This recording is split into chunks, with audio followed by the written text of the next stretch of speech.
एक और चीज जो हम हेडलाइन में भी मेंशन कर रहे थे कि जिस तरह से विक्स में इतना बड़ा बदलाव देखने को मिला है, वो संकेत क्या दे रहा है?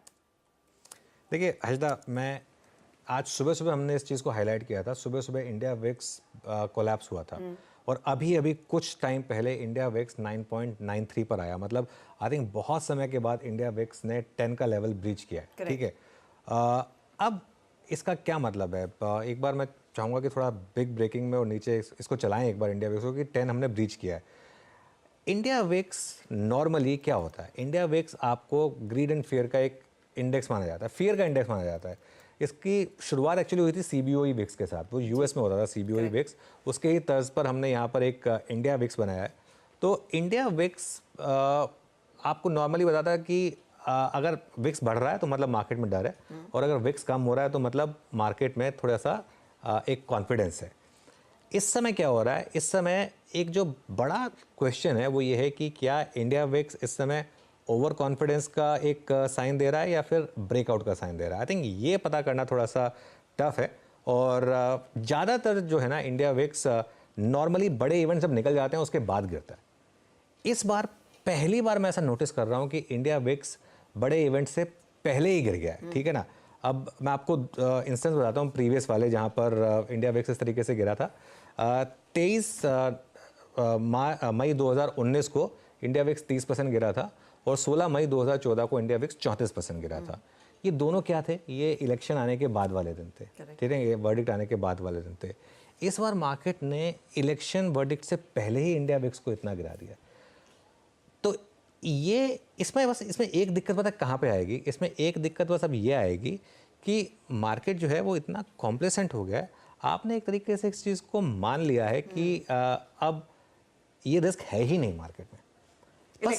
इलेक्शन वाला हो सकता है ना हो सकता है ना हो, लेकिन बस ये एक वो है कि मुझे ये एक अजीब सा लग रहा है कि इतना ज़्यादा मार्केट के अंदर ओवर कॉन्फिडेंस हो गया। कई बार ओवर कॉन्फिडेंस खराब होता है, लेकिन ज़रूरी नहीं है। इस बार हो सकता है कि मार्केट वाकई में सही में पहचान गया हो, वाकई में सही में पहचान गया हो कि 380-400 सीटें आने वाली हैं और इसके लिए इंडिया विक्स पहले ही गिर गया हो।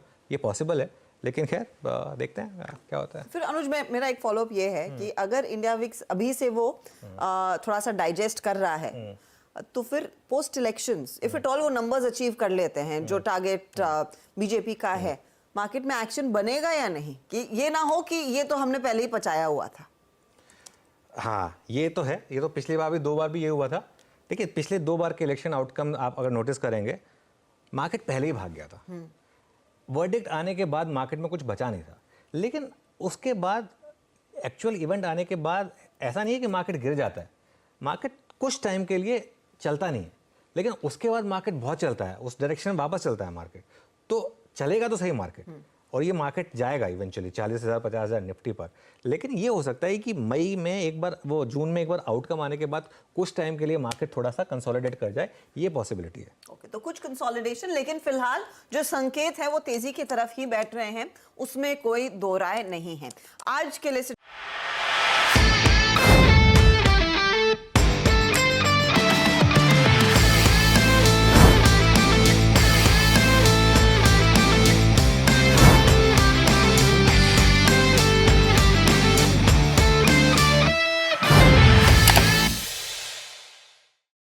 बता दें कि मनी कंट्रोल पर दिए गए विचार एक्सपर्ट्स के अपने निजी विचार होते हैं। वेबसाइट या मैनेजमेंट इसके लिए उत्तरदायी नहीं है। यूजर्स को मनी कंट्रोल की सलाह है कि कोई भी निवेश निर्णय लेने से पहले सर्टिफाइड एक्सपर्ट की सलाह लें।